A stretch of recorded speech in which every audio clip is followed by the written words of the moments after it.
Hi guys, welcome to social post. నేను మీ చాణక్య. ఈ August first వీక్లో జరగబోతున్న మైండ్ ఎక్స్పో నిజంగా ఒక సైలెంట్ రెవల్యూషన్గా మన హైదరాబాద్లో స్టార్ట్ అవబోతుంది. మరి దీనికి సంబంధించి స్పాన్సర్స్ ఎవరైనా కానీ ఇందులో పాల్గొనాలి. ఇందులో పాల్గొంటే వచ్చేది ఏముంది అంటే ఇక్కడ స్టాల్స్ తీసుకుంటే అండ్ మన బిజినెస్ పరంగా అయినా కానీ ఎవరెవరు వస్తూ ఉంటారు. ఇలా బోల్డ్ అనే విషయాలు కూడా మనకు షేర్ చేయడానికి ఇప్పుడు మనతో పాటు కూడా ఉన్నారు డాక్టర్ సి వీరేంద్ర గారు. ఆయన కౌన్సిలింగ్ సైకాలజిస్ట్. మరి ఆయనతో మాట్లాడదాం. మరి మైండ్ ఎక్స్పో గురించి ఇంకా మనకు తెలియని విషయాలు కూడా అడిగి తెలుసుకోండి. హాయ్ సార్, నమస్తే సార్. నమస్తే. అండ్ మైండ్ ఎక్స్పో ఇండియాలోనే జరగబోతున్న ఒక బిగ్ రెవల్యూషన్ మన మానసిక సమస్యల గురించి. It's happening in the first time.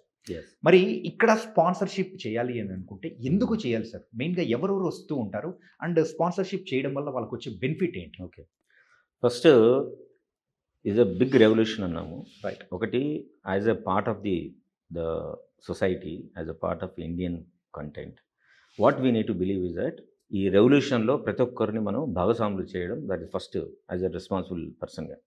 రెండోది ఏంటంటే కొన్ని వేల మంది, లక్షల మందికి మనం ఇది చేరబోతున్నాం. Okay, right. కాబట్టి ఈ సోషల్ మూమెంట్లో మీరు భాగస్వామి కావడం అనేది, అది ఒక సంస్థగా మీరు కూడా ప్రజల నుంచి మద్దతు ఉంటారు. మీ సంస్థ కూడా ప్రజల కోసమే ఉన్నది. సో ప్రజలకు బాగుపడే విధానంలో మీరు భాగస్వాములు కావడం మీ సంస్థకు చాలా గొప్ప గర్వకారణంగా మారిపోతుంది. That is number 1. నెంబర్ 2, మీరు ఎట్లాగూ మీరు చేసే ప్రోడక్ట్ ప్రజలకి ఉపయోగపడాలి కాబట్టి మీరు మరింత సన్నిహితంగా ఒక మంచి చేసే ఆలోచనతోటి మీరు ప్రజలకు దగ్గరికి వెళ్తున్నారు. కాబట్టి ప్రజలు ఏం చేస్తారు? ప్రజలు తప్పకుండా మిమ్మల్ని కూడా ఆహ్వానించుకుంటారు, మిమ్మల్ని కూడా ఓన్ చేసుకుంటారు. అంటే ఒక బిజినెస్ పాయింట్ ఆఫ్ వ్యూలో కాకుండా ఒక ఎమోషనల్, మీరు ఎమోషనల్ కనెక్ట్ అవుతారు. ఎందుకంటే మీరు కూడా మా మానసిక ఆరోగ్యం కోసం, మా మంచి కోసం మీరు కూడా పనిచేస్తున్నారు. రైట్. ఆ పనిలో భాగంగా మీరు చేసే ఉత్పత్తులు కూడా డెఫినెట్గా అది మా జీవితాలకి, మా ఆరోగ్యానికి బాగుంటుందనే మేము నమ్ముతున్నట్టు మీరు మా ముందుకు వస్తున్నారు కాబట్టి మేము దాన్ని నమ్ముతాం, విశ్వసిస్తాం. కాబట్టి అది మీకు తెలియకుండానే అది మా జీవితంలో ఒక భాగస్వామ్యంగా మారుతుంది. మా ఎమోషనల్ ప్లాట్ఫామ్లో కూడా మీరు కూడా ఎస్టాబ్లిష్ అవుతారు. కాబట్టి ఇది మీకు ఒక మంచి అవకాశం. ఏంటి? మీ విజిబిలిటీ పెరుగుతుంది. మీరు ఎంత మంచి మనసుతోటి ప్రజలకు ఎక్కువగా చేరువ కావాలనే ఆలోచనతో ఉన్నారని జరుగుతుంది. ఎవరైతే మంచి మనసుతో మనుషులకు బాగుపడాలి, మంచి చేయాలనే ఆలోచన ఉంటారో వాళ్ళు మాత్రమే కన్సిస్టెంట్గా, పర్సిస్టెంట్గా ప్రజల ఆలోచనలో ఉండి ఆ సంస్థ దినదినాభివృద్ధి పొందుతూ ఉంది.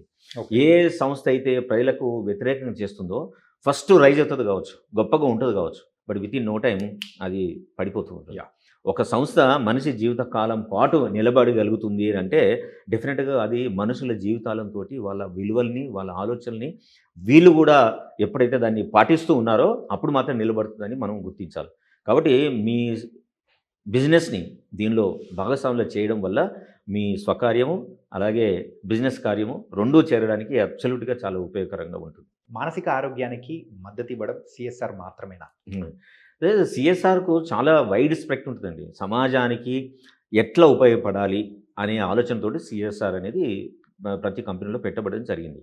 కానీ మనిషికి సంబంధించి తను బాగా పని చేయాలి, ఏ సంస్థలో పనిచేసే సంస్థ యొక్క అభివృద్ధికి పాటుపడాలి అంటే ఏం ఉండాలి? మనిషికి ముందు శారీరక ఆరోగ్యం ఉండాలి. రైట్. రెండోది మానసిక ఆరోగ్యం ఉండాలి. ఈ శారీరక ఆరోగ్యం, మానసిక ఆరోగ్యం రెండు హ్యాండ్ ఇన్ హ్యాండ్ ఎప్పుడైతే వెళ్ళిపోతూ ఉంటాయో అప్పుడు ఆటోమేటిక్గా ఏ కంపెనీలో పనిచేస్తున్నారో ఆ కంపెనీ యొక్క ఉన్నతికి ప్రోగ్రెస్ అవుతుంది, పెరుగుతూ ఉంటుంది. తర్వాత తద్వారా మనిషికి కూడా తనకు ఫైనాన్షియల్గా పెరగడానికి ఎక్కువ అవకాశం ఉంటుంది. తద్వారా కుటుంబం బాగుంటుంది, తద్వారా సమాజం బాగుంటుంది. So it is A lineage. అందుకే చూడండి, మనిషిలో ఫస్ట్ టాప్ పోర్షన్ ఏంది? బ్రెయినే.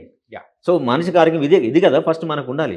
అన్ఫార్చునేట్లీ ఈ మానసిక ఆరోగ్యం ఫస్ట్ ప్లేస్లో ఉండే మన హెడ్ని మనం ఇగ్నోర్ చేస్తున్నాం, మనం పట్టించుకోవట్లేదు. అది ఉపయోగరాదు అనుకుంటున్నాం, పనికి మాలింది అనుకుంటున్నాం. దాంతో ఏమవుతుంది? Every ill health of the body is manufactured here. Okay. మన శారీరక అనారోగ్యం కూడా ఇక్కడే మ్యానుఫ్యాక్చర్ అవుతుంది. దీన్ని ఎప్పుడైతే బెటర్ చేస్తామో ఆటోమేటిక్గా మన శారీరక అనారోగ్యాలు కూడా మాయమవుతాయి. సో అందుకోసమని ఇప్పుడు షుగర్ ఉందండి, చాలామంది షుగర్ ట్యాబ్లెట్స్ ఇస్తారు. No, see there are psychological reports are there. You treat here. First నువ్వు నీ మానసిక శాంతిని తెచ్చుకోండి, ఆలోచనల్ని బెటర్ చేసుకోండి. మీరు ఎప్పుడైతే అది చేసుకుంటారో ఆటోమేటిక్గా అది percolated to your physiology. Every emotion is persist and stabilize in some part of the body, ఎక్కడో దగ్గర అది ఎఫెక్ట్ అవుతుంది. మీరు దీన్ని ట్రీట్ చేశారు అనుకోండి ఆటోమేటిక్గా మీకు శారీరక అనారోగ్యం కూడా తగ్గిపోతుంది. మీరు చాలా ఫిట్గా అవుతారు, మీరు మంచిగా ఆలోచించగలుగుతారు, గొప్ప పనులు చేయగలుగుతారు. తద్వారా మీరు, మీ కుటుంబము, మీ పనిచేసే ఆర్గనైజేషన్ ఇవన్నీ కూడా ప్రోగ్రెస్ అవుతాయి కదా. రైట్. సో అందుకోసమనే మనం సంస్థల్ని ఎందుకు భాగస్వామ్యం చేస్తున్నాం అంటే ఇది ఒక్కరు చేసే పని కాదు. ఇది ఒక రెస్పాన్సిబుల్ సోషల్ మూమెంట్ కాబట్టి అందరూ భాగస్వాములు కావాలి, అందరూ కలిసి నడవాలి, అందరూ చేతులు పట్టుకుంటేనే మనం గొప్ప బలమైన ఒక వాయిస్ని ప్రజలకు వినించగలుగుతాం. ఇది మారుమూలల్లో ఉన్న వాళ్ళందరూ కూడా ఈ వాయిస్ రీచ్ అవుతుంది. దాంతో వాళ్ళు కూడా ఉత్తేజకరంగా మారి మన మూమెంట్లో భాగస్వాములు అయ్యి ఆరోగ్యంగా అవడానికి మనం ముందు సాయం చేస్తున్నట్లే. సార్, ఇందులో స్పాన్సర్షిప్ చేయడం వల్ల వాళ్ళకు వచ్చే విజిబిలిటీ ఎలా ఉంటుంది? ఏ రకమైన విజిబిలిటీ అనేది దొరుకుతుందంట? మనం ఓన్లీ ఈడ 3 రోజుల వర్క్షాప్ లాగా పెట్టి వదిలేయట్లేదు. మనం దానికి అప్రోచ్ కావడానికి we are reaching out the districts okay. In Telangana and we are sending lot of awareness programmes through the మన సోషల్ మీడియా. అది ఇన్స్టాగ్రామ్ కావచ్చు, యూట్యూబ్ కావచ్చు, ఫేస్బుక్ కావచ్చు, ట్విట్టర్ కావచ్చు, అన్ని టెలివిజన్స్, న్యూస్ పేపర్స్, అన్ని రకాలైన మాధ్యమాల ద్వారా we are reaching out the public. So మీరు అక్కడ పెడితే ఇన్ని వేల లక్షల మందికి మీరు రీచబుల్ అవుతారు. ఓకే. మీరు మీ దగ్గర ఉన్నప్పుడు మీరు మీ సంస్థ గురించి మీరు చెప్తున్నారు కావచ్చు, కొందరు అసలు చెప్పుకునే అవకాశం రాకపోవచ్చు. This is the platform, you take it, use it. If you miss it, you miss it for your life time. So that is the reason we are making our louder voice and noise to reach out to the people. We are inviting many of the people to take part in this. అయిపోయిన తర్వాత you should not feel that అరే నేను miss అయిపోయాను, నేను కూడా ఉంటే బాగుండు అని ఆలోచించి బయటికి రావడానికే మనం అందరినీ ఆహ్వానిస్తున్నాం. వాళ్ళందరి దగ్గరికి రీచ్ కావడానికి we are trying all the possible methods to reach out and we are inviting. అంటే సార్, ఓన్లీ ఇది తెలుగు రాష్ట్రం వరకు లేకపోతే భారతదేశంలో ఉన్న మిగతా రాష్ట్రాలకు చెందిన వాళ్ళకు కూడా విస్తరించే అవకాశం ఉంటుంది? ఫస్ట్ అవర్ బిగ్గర్ గోల్, మా కమిటీ అందరూ కూర్చొని స్ఫూర్తి నుంచి, యుఎన్మి నుంచి మైండ్ ఎక్స్పో గురించి మాట్లాడినప్పుడు వి ఇన్వైటెడ్ ఐఏఎస్ ఆఫీసర్స్ ఉన్నారు, ఇందులో ఐపీఎస్ ఆఫీసర్స్ ఉన్నారు, ఎమ్మెల్సీస్ ఉన్నారు, అండ్ రీసెర్చర్స్ ఉన్నారు, సైంటిస్ట్ ఉన్నారు, సైకాలజిస్ట్ ఉన్నారు, తర్వాత సోషల్ యాక్టివిస్టులు ఉన్నారు. వాళ్ళందరితోటి we had lot of brainstorming session. Then everybody what this is going to be a event in every metropolitan city. Okay. ఇప్పుడు హైదరాబాద్ చేస్తున్నాం, next we may go to Chennai, then Bengaluru, then reach out to the Calcutta and Delhi. So it is a bigger and very wider ఆప్షన్తో we're coming into the society. Okay. కాబట్టి ఇది భారతదేశంలో వాళ్ళందరికీ ప్రతి మూలకు చేరాలనేది మా bigger louder thinking. But we believe that ఇప్పుడు వస్తున్న రెస్పాన్స్ కానీ, మా కమిటీలు కానీ, వేరే దగ్గరతో మాట్లాడడం కానీ వెంటనే చెప్పేది ఏంది, నిజంగా కావాలబ్బా, ఇది really it is very very essential అనకుండా ఉన్న వాళ్ళు ఇప్పటివరకు లేరు. ఓకే. మేము ఈ లాస్ట్ ఇది యాక్చువల్లీ మేము ఫిబ్రవరి మార్చి నుంచి we started brain storming on this. We discuss with more than 1000 people with different walks of life. అందరూ అనే ఒకే ఒక ప్రశ్న ఏంటంటే, ఇది చాలా అవసరం, ఇప్పుడు మనం చేయాల్సిన అవసరం ఉంది, let us go forward. So with this feedback then we came forward to establish. It is giving lot of challenges for us, but we are ready to take it and go forward. అంటే ఒక brand ఇమేజ్ని పెంచుకోవడానికి ఇది సరైన వేదికేనా?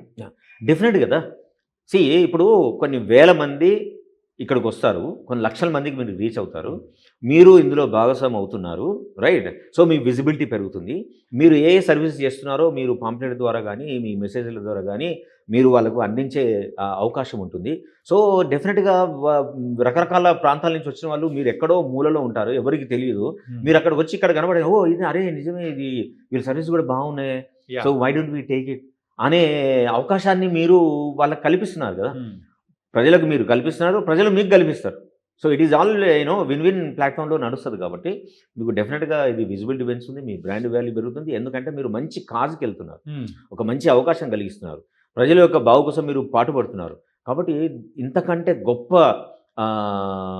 అవకాశం కానీ, అవసరం కానీ ఏ ఉత్పత్తికైనా ఎందుకు ఉంటుంది? ప్రజల మన్నలను ఏ ప్రోడక్ట్ అయితే పొందుతుందో, ప్రజలకు బాగా ఉపయోగకరంగా ఉంటుందో, ప్రజల్ని ఉన్న స్థానం నుంచి ఉన్నతమైన స్థానానికి, అది ఆరోగ్యపరంగా కావచ్చు, ఫైనాన్షియల్ పరంగా కావచ్చు, తీసుకెళ్ళగే మాధ్యమం ఏదైతే ఉంటుందో ప్రజలు వెంటనే దాన్ని గ్రహిస్తారు, వెంటనే దాన్ని ఓన్ చేసుకుంటారు, వెంటనే వాళ్ళకు పట్టం కడతారు. దిస్ ఇస్ వాట్ ప్రపంచంలో జరిగే ఏ చరిత్ర అయినా కానీ, ఏ సంస్థ యొక్క ఎదుగుదలైనా కానీ దీని మీదనే నిలబడి ఉంటుందని నేను ప్రగాఢంగా నమ్ముతాను. సార్, మరి సర్వీస్ ఓరియంటెడ్గా వెళ్ళేటప్పుడు వ్యాపార వృద్ధి సాధ్యమేనా? ఎందుకంటే సర్వీస్ ఏదైతే చేస్తున్న టైంలో డబ్బులు రావు అని కూడా చాలామంది అంటారు. అవునండి. బిజినెస్ పాయింట్ ఆఫ్ వ్యూలో ఎట్లా? సర్వీస్ అంటే ఏంటి? ప్రతి దానికి though you may be calling it as నేను ఫ్రీగా చేస్తున్నాను నువ్వు అనొచ్చు, ఓకే. అదే. కానీ అందులో నువ్వు నీ స్కిల్ని ఇస్తున్నావు. నీ స్కిల్ ఎట్లా వచ్చింది? Built you you you you learn. Learn. Okay, నువ్వు నేర్చుకున్నావు. నేర్చుకోవడం ఎక్కడ నేర్చుకున్నావు? You invested some money. Yeah. Okay, so అందుకే ప్రపంచవ్యాప్తంగా నమ్మే సిద్ధాంతం ఏంటి? There are no free lunch. Okay, కాబట్టి ఇక్కడ నువ్వు చేసే సర్వీస్కి నువ్వు ఇప్పుడు డబ్బులు ఇవ్వట్లేదు కావచ్చు, but you already paid for it. Okay. Okay, so కాబట్టి it is not be consider as a free. కాబట్టి నువ్వు ఇక్కడ సర్వీస్ చేస్తున్నావు, వాళ్ళ ఆరోగ్యం బాగవుతుంది, రైట్. అలాగే నీ మంచితనం వల్ల నీ ప్రోడక్ట్స్ని ఎక్కువ మందికి చేరడానికి, నీ సర్వీస్ ఎక్కువ మందికి చేరడానికి ప్రతి నోట వెలుగుతుంది. అప్పుడు డెఫినెట్గా నువ్వు బిజినెస్, ఈ సర్వీస్ రెండు జరుపుకోవడానికి అవకాశం ఉంటుంది. కొన్ని వాటి వరకు అయితే ఓకే. కాకపోతే ఆరోగ్య సంస్థలు ఉంటాయి, లైక్ హాస్పిటల్స్ కానీ కొన్ని క్లినిక్స్ అలాంటి వాళ్ళు ఇందులో పాల్గొనడం వల్ల వచ్చే బెనిఫిట్ ఏంటంటారు? సి, ఫస్ట్ ప్రజలకు ఒక లౌడర్ మెసేజ్ ఇస్తారు, ఏంది? మేము కూడా మెంటల్ హెల్త్ని బెటర్ చేయడానికి వీఆర్ ఆల్సో సపోర్టింగ్ అని చెప్పడం ఒక పాజిటివ్ మెసేజ్. రెండోది, మెంటల్ హెల్త్ సమస్యతో ఉన్న వాళ్ళు అక్కడికి వచ్చినా వాళ్ళకు అనారోగ్య సమస్యలు ఉన్నాయని మనకు ఎట్లా తెలుస్తుంది? వాళ్ళ కుటుంబంలో ఎవరికి అనారోగ్య సమస్యలు ఉంటాయి కదా. ఒకటి మూమెంట్లో భాగం కావడం, రెండోది మీ హాస్పిటల్కి సంబంధించిన అవేర్నెస్ ప్రజలకు కలిగియడం, నాలుగోది మీ హాస్పిటల్లో కూడా డెఫినెట్గా ఒక సైకాలజిస్టో సైకాట్రిస్టో ఉండి ఉంటారు. లేకుంటే ఈ మూమెంట్ తోటి డెఫినెట్గా అక్కడ మీ ఏ హాస్పిటల్ ఉన్న లొకాలిటీలోనే ఒక మెంటల్ హెల్త్ ప్రొఫెషనల్ ఉండాల్సిన ఆవశ్యకత కూడా వాళ్ళకి చెప్తారు. సో ఈ విధంగా మీకు ఒక అవేర్నెస్ పెరుగుతుంది, మీ హాస్పిటల్ను ఎక్స్పాండ్ చేయడానికి ఇది ఒక వేదికగా మారుతుంది. రకరకాల ప్లేసుల నుంచి వచ్చే వాళ్ళందరూ కూడా మీ హాస్పిటల్ ఎగ్జిస్టెన్స్ అందరికీ తెలుస్తుంది. మీ సర్వీసెస్ కూడా నిజంగానే ప్రజలకు ఉపయోగపడుతున్నాయి అనుకోండి, డెఫినెట్గా అది మీకు లాభసాటిగా ఉండేందుకు ఎక్కువ అవకాశం ఉంటుంది. అందుకనే ప్రతి హాస్పిటల్స్లో psychologist kind of mental health ఉంటారు. అయితే సైకాట్రిస్ట్ ఉంటారు, లేకుంటే సైకాలజిస్ట్ తప్పకుండా ఉండాల్సిన అవసరం కూడా ఉంది. ఇప్పుడు ఒక 100 బెడెడ్ హాస్పిటల్ లోపల మానసిక సమస్యలు అసలే లేకుండా వ్యక్తి ఎవరైనా ఎట్లుంటారు? ఉండరు కదా. డెఫినెట్గా మెంటల్ హెల్త్ సంబంధించిన సర్వీసెస్ కూడా అవసరం. కానీ అన్ఫార్చునేట్లీ మీరు హైదరాబాద్లో చూడండి, దాదాపు ఒక 100 కార్పొరేట్ హాస్పిటల్స్ ఉంటాయి, కానీ మీ దగ్గర ఒక్క మెంటల్ హెల్త్ వార్డు ఉండదు. అవును, సైకాట్రిస్ట్ ఉంటారు కావచ్చు, సైకాలజిస్ట్ ఉంటారు కావచ్చు, కానీ మెంటల్ హెల్త్ సఫర్ అయ్యే వాళ్ళకి మాత్రం బెడ్లు ఇవ్వరు, బెడ్లు ఉండవు. అందరికీ ఇది ఆశ్చర్యం అనిపిస్తుంది, but it is a fact. Hardly you can find out exclusive mental హెల్త్కి సంబంధించిన హాస్పిటల్స్ తప్ప ఒకటో రెండో ఉన్నాయి మన దగ్గర. గవర్నమెంట్ది ఎర్రగడ్డలో ఒక హాస్పిటల్ ఉంది, అండ్ ప్రైవేట్లో ఒకటో రెండో హాస్పిటల్స్ ఉన్నాయి. మిగతా హాస్పిటల్స్ అసలు సర్వీస్ అయ్యారు వాళ్ళు ఎవరు ఇన్పేషెంట్లు ఉండరు. వాళ్ళు ఉంటే ట్రీట్ చేస్తారు, సైకాట్రిస్ట్ లేదా సైకాలజిస్ట్ కౌన్సిల్ చేసి పంపిస్తారు తప్ప, బట్ ఇన్పేషెంట్కి ఎవరు తీసుకోలేదు. అంటే దీన్ని బట్టి మనకి ఎంత అర్థమవుతుంది అంటే మెంటల్ హెల్త్ సంబంధించి హాస్పిటల్స్, కార్పొరేట్ హాస్పిటల్స్ ఎంత వెనకబడి ఉన్నాయి. So this is going to B opportunity for them, that ఎంతమంది వస్తున్నారు, ఎంతమంది ఇంట్రెస్ట్ చూపిస్తున్నారు. మనం కూడా మెంటల్ హెల్త్కి సంబంధించిన హాస్పిటల్ ఒక సపరేట్ వార్డు కానీ సపరేట్ హాస్పిటల్ కానీ కడితే డెఫినెట్గా మనం ప్రజలకి, పెద్దలకి అందరికీ బాగా సర్వీస్ ఇవ్వచ్చు అనే ఒక ఆలోచనను వికసింపజేయడానికి డెఫినెట్గా ఈ వేదిక ఉపయోగం కాబోతుంది. ఓకే, ఇప్పుడున్న ఈ బిజినెస్ వరల్డ్లో ఒకసారి చూసుకుంటే ఎవరైనా కానీ సామాజిక బాధ్యతతో ఉన్న సంస్థలు వాళ్ళని నమ్ముతున్నారా నార్మల్ ప్రజలు? అది మనము ఒక టూల్ పెట్టి దాన్ని మెజర్ చేయలేము మనం. ఓకే, వాళ్ళు ప్రజల యొక్క విశ్వాసాన్ని చూరగొన్నారు అని అంటే ఫస్ట్ వాళ్ళు క్వాలిటేటివ్ ప్రోడక్ట్ ఇవ్వడం, ప్రాంప్ట్ సర్వీస్ ఇవ్వడం. మూడోది, this is going to B valuation. ఇది ఎట్లాంటిదంటే మనము భోజనం చేస్తాం, రైట్? ఓకే, భోజనం చేసేటప్పుడు అరే ఇది చప్పకుంది అని అనిపిస్తుంది. ఓకే, ఉప్పు తీసి అందులో వేస్తాం, రుచిగా మారిపోతుంది. అది చిన్నదే కదా, but you are able to identify and you added it and it increased its taste. It సమాజ సేవ కూడా ఇట్లాంటిది. అది you add this and see. ఇప్పటి వరకు ఎవరు అయితే ఈ చేయలేని వాళ్ళు ఉన్నారో వాళ్ళందరికీ మీ జీవితంలో, మీ సంస్థలో ఈ ఉప్పు మిస్ అయిందని నమ్మండి. Okay, so your social service is going to add value to your life and to your organisation by adding the salt. Salt is your social service. Wow. It is going to add value to your product and also your commitment to the public. Public slowly start believing that నువ్వు only నీ బిజినెసే కాకుండా ప్రజల యొక్క బాగు కోసం కూడా నువ్వు ముందుకు వస్తున్నావు అంటే నిజంగానే నువ్వు సమాజం పట్ల, ప్రజల పట్ల చాలా కరుణ కలిగి ఉన్నావు. కమిట్మెంట్తో ఉన్నావు అనే ఒక మెసేజ్ అండర్లైన్కి వెళ్తే మీ సంస్థ చాలా రోజుల పాటు నిలవడానికి ఎక్కువ అవకాశం ఉంటుంది. అందుకేనేమో సార్ ప్రెసెంట్ ఎగ్జాంపుల్గా మాట్లాడుకుంటే మార్కెట్లో టాటా ప్రోడక్ట్ అనేటప్పటికీ అవును. The people the trust Yes, gain yes, చేసుకునింది yes, different yes. అనిపిస్తుంది. అవునండి. మీరు చెప్పిన పాయింట్కి ఇది ఈజ్ అ పర్ఫెక్ట్ ఎగ్జాంపుల్. ఇప్పుడు చూడండి, ఇప్పుడు బిల్ గేట్స్ ఉన్నాడు. బిల్ గేట్స్ ఎక్కడండి? ఎక్కడో అమెరికాలో మూలకున్న వ్యక్తి. ఈ రోజున ప్రపంచంలో ఉన్న ప్రతి ఊర్లోకి వెళ్ళాడు. భారతదేశంలో నువ్వు ఊర్లోకి వెళితే మన దేశ నాయకుల పేర్లు తెలియకపోవచ్చు, కానీ బిల్ గేట్స్ పేరు తెలుస్తుంది. ఇస్ ఇట్ అన్నట్టు? వై? బికాజ్ బిల్ గేట్స్ అనేవాడు కొన్ని వేల కోట్ల డాలర్లు సంపాదించి చివరికి ఏం చేసిండు ఆయన? ఈ started giving out to the society. Right. Is it? So that is also going to add value. That ఆయన అందరి మనసుల్లో, అందరి జీవితాల్లో బిల్ గేట్స్ అనేవాడు తిష్టవేసి కూర్చున్నాడు. Yeah. Is it? సో అలానే ప్రతి ఒక్కరు మనమంతా భారతదేశంగా దాటిపోయి విస్తరిస్తామా లేదా అనేది మనం ఆలోచించే విధానం బట్టి, మనం చూసుకున్న గోల్స్ని బట్టి, మనం చేసే ఎఫర్ట్ బట్టి ఉంటుంది. కానీ నువ్వున్న ఊర్లోనే, నువ్వున్న టౌన్లోనే, నువ్వున్న సిటీలోనే you can expand your self. Okay. And everybody will talk about it. ప్రతి ఒక్కరికి నువ్వు చేసే ప్రోడక్ట్, సర్వీస్ ఏదైతుందో మనుషులకు ఉపయోగపడేది కదా నువ్వు చేసేది. ఏదో రకంగా వాళ్ళకి రీచ్ అవుతుంది కదా, వాళ్ళకి అవసరమే కదా. So when you do this, it reaches them, then they'll come back to you. Okay. So this is how ఎవరైనా సర్వీస్లో ఉన్నవాళ్ళు, బిజినెస్లో ఉన్నవారు ఆలోచించాల్సింది. మనం చేసే పని వ్యక్తులకు ఎంత అద్భుతంగా రీచ్ అవుతుంది, అది ఎట్లా మనిషి జీవితాన్ని సుసంపన్నం చేస్తుంది, వాళ్ళ జీవితాన్ని మెరుగుపరుస్తుంది. Okay. That is goal of any business. Time తీసుకుంటుంది కావచ్చు, but definitely it will grow. అంటే ఫైనల్గా I have to ask you one question. So మన పోటీదారుల కంటే ముందుగానే మనము ఈ ఎక్స్పోలో పాల్గొంటే ఎందుకు ముందుకు రావాలంట? సి, నా లెక్క ప్రకారం ఎవరికి ఎవరు పోటీ కాదు. ఓకే. ఓకే, అది బిజినెస్ కావచ్చు, లేదు మన జీవిత విధానం కావచ్చు. ఓకే, మనము మనతోటే పోటీ పడితే రేపటి మనం ఎంత గొప్పగా ఉండాలనో, ఆ గొప్పగా కావడానికి మనం ఏం చేయాలనో నిరంతరం మనని మనం మెరుగుపరుచుకుంటూ పోయామనుకోండి, అద్భుతంగా you will be rising. Okay. Right. నువ్వు అవతలతో పోటీ పెట్టుకోవడం, కాంపిటీషన్ అయిన వాళ్ళలాగా పెరగాలి, వాళ్ళలాగా వద్దు, అవసరం లేదు. నువ్వు ఇచ్చే ప్రోడక్ట్ని గణనీయంగా ఇంప్రూవ్ చేయాలి అంటే ఎలాంటి క్వాలిటీస్ నువ్వు అడాప్ట్ చేయాలి, ఏ కైండ్ ఆఫ్ సర్వీసెస్ నువ్వు ఇంప్రూవ్ చేయాలి, ఏ కైండ్ ఆఫ్ క్వాలిటీస్ని నువ్వు ఇంప్రూవైజ్ చేస్తే ప్రజలు తీసుకున్న తర్వాత దాని గురించి నెగిటివ్ ఆలోచించకుండా, అబ్బా ఇది వాడడం వల్ల నాకు బాగుంది, I'm very happy with this అని ఎప్పుడైతే నువ్వు క్రియేట్ చేస్తావో ఆటోమేటిక్గా ప్రజలు తీసుకుంటారు. ఎందుకంటే బ్రెయిన్కున్న లక్షణం ఏంటి? నువ్వు ఒక పని చేస్తావు, it gives happiness for you. ఏ విషయం పట్ల అయితే బ్రెయిన్కి హ్యాపీనెస్ క్రియేట్ చేస్తుందో బ్రెయిన్ లక్షణం ఏంటంటే అది మళ్ళీ చేయమంటుంది.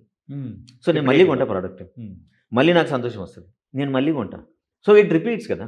రైట్. Is it? సో నువ్వు నా ఆనందానికి, సంతోషంకి కారణమైనప్పుడు నేను ఎందుకు వదులుకుంటా? Right. This is the basic principal.